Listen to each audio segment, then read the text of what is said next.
Good morning students. Database management system के आज के लेक्चर में मैं ये बताना चाहता हूँ कि डाटाबेस क्या होता है या उसके सिलेबस क्या है, क्योंकि आने वाले समय में बीपीएससी के थ्रू टीचर की बहाली होने वाली, एग्जामिनेशन होने वाला है, तो उसमें डीबीएमएस एक इम्पॉर्टेंट रोल प्ले करेगा कंप्यूटर साइंस के स्टूडेंट्स के लिए। साथ ही साथ डीबीएमएस एक इम्पॉर्टेंस है अगर प्रोग्रामिंग स्किल, अगर आप सॉफ्टवेयर डेवलपमेंट फील्ड में जाना चाहते हैं तो बिना डाटाबेस के काम नहीं होता, तो डीबीएमएस एक इम्पॉर्टेंट रोल प्ले करता है। और आज के लेक्चर में आप ध्यानपूर्वक सुनिएगा कि डेटाबेस क्या होता है, और वीडियो के लास्ट में अपने कमेंट सेक्शन में अवश्य दीजिएगा कि वीडियो आपको कैसा लगा। तो सबसे पहले हम एक छोटी सी एग्जांपल से समझते हैं कि डेटाबेस का यूज़ क्यों हुआ या क्यों आया डेटाबेस। इसको हम लोग एक एग्जांपल की मदद से समझने की कोशिश करते हैं। सबसे पहले जस्ट लाइक एग्जांपल, मेरा एक छोटा सा दुकान था। उस दुकान में बहुत सारे पर्सन्स आती थी, आकर सामान ले जाते थे, लेकिन हम कहीं पर लिख कर नहीं रखते थे। अब लिख के नहीं रखते थे तो एक लॉन्ग टाइम के बाद हुआ क्या कि महीने भर के बाद आया पर्सन कि हम आपके यहाँ से कितने का सामान ले गए, तो हमने बोला 50 रुपये का ले गए। तो लगे नहीं, हम तो 30 रुपये का लेके ले गए। अगर हम बलवान होंगे तो उससे 50 रुपया लेंगे, अगर वो बलवान होगा तो 30 रुपया ही दे के जाएगा। दोनों ही कंडीशन में कस्टमर और जो शॉपकीपर के बीच का रिलेशनशिप खराब हो जाएगा, क्योंकि कहा भी गया है कि ऐसी वाणी बोलिए जो सबसे झगड़ा होए, उनसे झगड़ा ना करिए जो आपसे तगड़ा होए। भले ही अगर आप तगड़े हैं तो सामने वाले से आप 50 रुपया उसल लीजिएगा, लेकिन फिर वह कस्टमर कभी भी आपके दुकान में नहीं आएगा। तो प्रॉब्लम कहाँ आता, वही अगर कागज पर लिख के कहीं पर लिख के रख लेते तो इस तरह का प्रॉब्लम नहीं होता। अब हमने क्या किया, कागज पर लिख कर रखना शुरू किया, लेकिन उस कागज को कहीं अच्छे ढंग से नहीं रखा। किसी को चावल के बोरा के नीचे, किसी को गेहूं के बोरा के नीचे, किसी को चना के बोरा के नीचे, किसी को बेसन के बोरा के नीचे, अलग अलग रख दिया। महीने के लास्ट में एक कस्टमर मेरा आया, पूछा कितना का सामान ले गए हैं। तो हमने क्या क्या बैठी बैठी बताते, अब सब बोरा हटा हटा के पुर्जी खोज रहे हैं। नहीं, अब पता चला कि जितनी देर पुर्जी खोज रहे हैं उतना देर में जो भी कस्टमर आया उसको हमने सामान प्रोवाइड नहीं कर पाया। अब क्या काम किए कि अब कोई भी पुर्जी जो लिखते थे कागज के चिटकुट पर, उसको एक डब्बा में रखना शुरू कर दिए। वह डब्बा नहीं, वह बेस है, दिस इज नोन है बेस, बर्तन। और वह जो पुर्जी रख रहे हैं दिस इज नोन है डेटा, और दिस इज नोन है डेटा बेस, जहां पर पुर्जी का कलेक्शन होगा, डेटा बेस। लेकिन अभी भी दिक्कत है। महीने के लास्ट में आया, बोला कितने का सामान लेंगे, हम पूरा डब्बा को उलट के सब पुर्जी को अलग करे, राम का अलग, श्याम का अलग, मनीष का अलग, संजय का अलग, रमेश का अलग, फिर भी दिक्कत है। अब क्या किए, हर एक के लिए एक एक अलग अलग डब्बा बना दे, राम के लिए अलग डब्बा, श्याम के लिए अलग डब्बा, मनीष के लिए अलग डब्बा, सोहन के लिए। तो कहने का सेंस पता चला कि दुकान में सामान कम डब्बा ज्यादा। तो डेटाबेस का यही कॉन्सेप्ट है कि database is the collection of data which is systematically organized and logically related with the purpose of the future retrieval। आप लाइब्रेरी में देखते हैं जहां पर फिजिक्स का किताब, फिजिक्स की अलमारी है तो फिजिक्स का किताब, उसमें भी एससी वर्मा का पार्ट 1 है तो उसके बगल में पार्ट 2। तो कहने का सेंस है कि सब के सब लॉजिकली रिलेटेड रहते हैं और सिस्टमेटिकली ऑर्गेनाइज्ड रहते हैं। और उसका रीजन यह है कि फ्यूचर में अगर निकाला जाए तो वो आसानी से निकल जाए। This mechanism, this funda is known as database. Database कुछ नहीं है, एक बर्तन है जहां पर हम लोग, या एक डब्बा है जहां पर हम लोग डिफरेंट डेटा को रखने का काम करते हैं। और उसका मेन पर्पस है कि इन फ्यूचर जब निकाला जाए तो आसानी से निकल जाए। डेटाबेस मैनेजमेंट सिस्टम के अंतर्गत हम दो चीज पढ़ते हैं। एक चीज पढ़ते हैं वह डब्बा को बनाना, जिस डब्बा के अंदर हम लोग पुर्जी या डेटा को रख रहे हैं। तो वह डब्बा को बनाना अर्थात क्रिएट करना, या उस डब्बा को पसंद नहीं है तो तोड़ के फेंक देना, ड्रॉप कर देना, या उसका डब्बा में साइज बड़ा करना, छोटा करना, तो यह सब चीज जो हम लोग पढ़ते हैं जिसके अंतर्गत उसको डाटाबेस मैनेजमेंट सिस्टम का कहलाता है DDL, डाटा डेफिनेशन लैंग्वेज। और उस डब्बा बना लिए और उसमें डिफरेंट क्या कौन सामान रखे, धनिया रखे, मिर्चा रखे, क्या रखे, एम्प्लॉय का डेटा रखे कि स्टूडेंट का डेटा रखे, क्या रखे, वह जो डिसाइड करता है इंसर्ट करना डब्बा के अंदर, डिलीट करना या क्या करना, अपडेट करना, this is known as DML। तो डाटाबेस मैनेजमेंट सिस्टम हमें क्या बताता है, तो वह डब्बा बनाना सिखाता है और डब्बा में सिस्टमेटिकली ढंग से डाटा को रखना सिखलाता है। कि कोई बहुत अच्छे सॉफ्टवेयर बनाए हैं लेकिन वह डाटा सेव नहीं हो रहा है, तो आपका कस्टमर आपके सॉफ्टवेयर को नहीं परचेज करेगा। आपका कस्टमर आपके सॉफ्टवेयर को तभी परचेज करेगा जब आप उसमें डाटा जो डाल रहा है वह इन फ्यूचर भी वह देख सके या उसका यूज कर सके।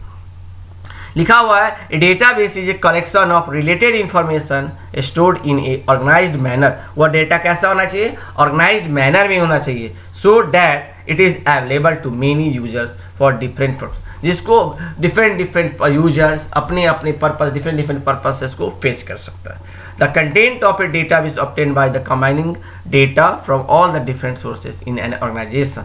जो डिफरेंट सोर्सेज से प्राप्त किया गया डेटा किसी ऑर्गेनाइजेशन में, उसको रखने के लिए ऑल यूजर्स के लिए हम लोग डेटाबेस मैनेजमेंट सिस्टम या डेटाबेस का यूज करते हैं। और उसको कैसे मैनेज किया जाए यह हमें बताता है डेटाबेस मैनेजमेंट सिस्टम के द्वारा। An organization must have accurate and reliable data for effective decision making. जो हमारा इफेक्टिव डिसीजन मेकिंग के लिए बहुत ही आवश्यक होता है। To this end, the organization maintains records the various facets of its operation by building appropriate model of diverging classes of object of interest.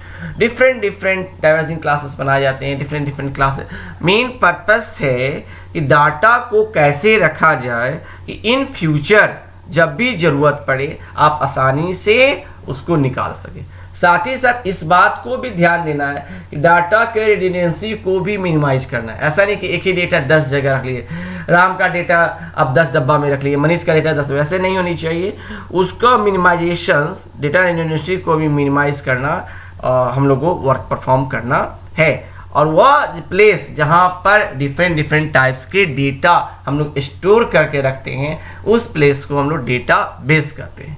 और वह डेटा बेस हम लोग डिफरेंट पर्पस के लिए डिफरेंट समय में यूज किए। पहले फाइल सिस्टम था, फिर डीबीएमएस सिस्टम्स आ गया। इसके लिए हम लोग Oracle, Sybase, MySQL different software का भी यूज करते हैं। General objective in establishing a database, पहला पॉइंट है eliminate redundant data as much as possible.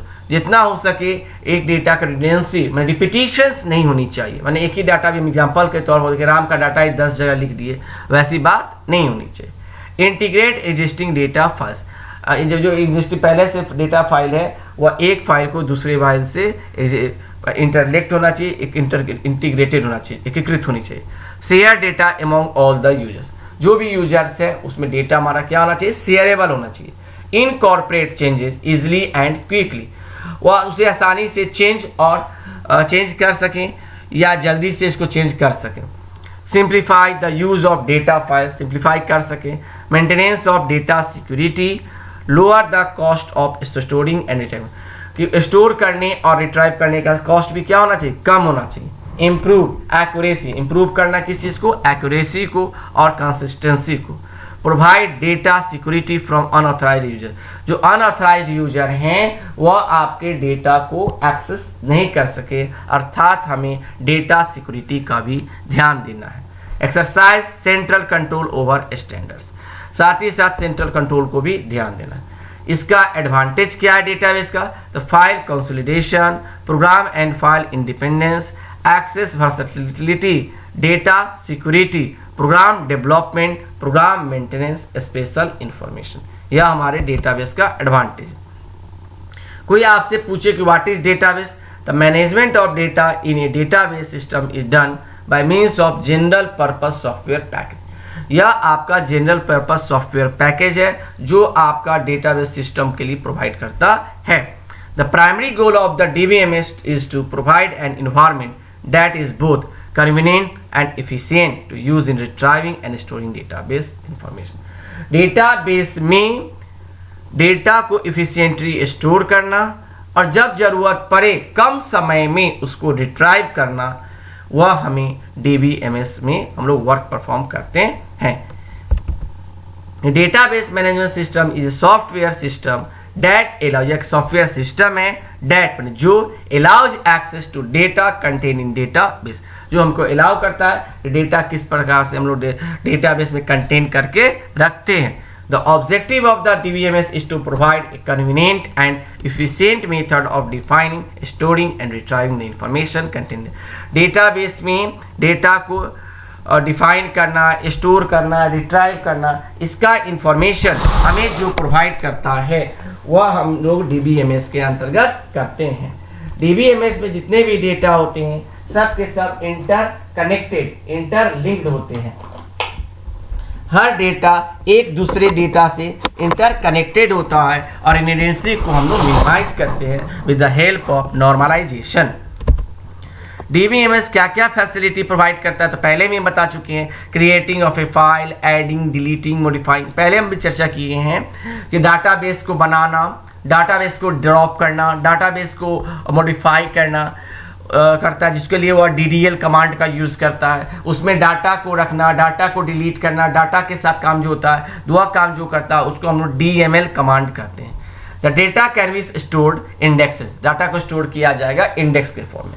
Various reports can be produce, different types के रिपोर्ट्स प्रोवाइड करता है। It can perform desired calculation, different types के calculation करना है उसके लिए भी हम लोग DBMS का यूज करते हैं। टू मेंटेन डेटा इंटीग्रिटी, आपका DBMS डेटा इंटीग्रिटी को भी मेंटेन करने का जॉब परफॉर्म करता है, अर्थात डिफरेंट टाइप्स के हम लोग वर्क को परफॉर्म करते हैं DBMS के अंदर।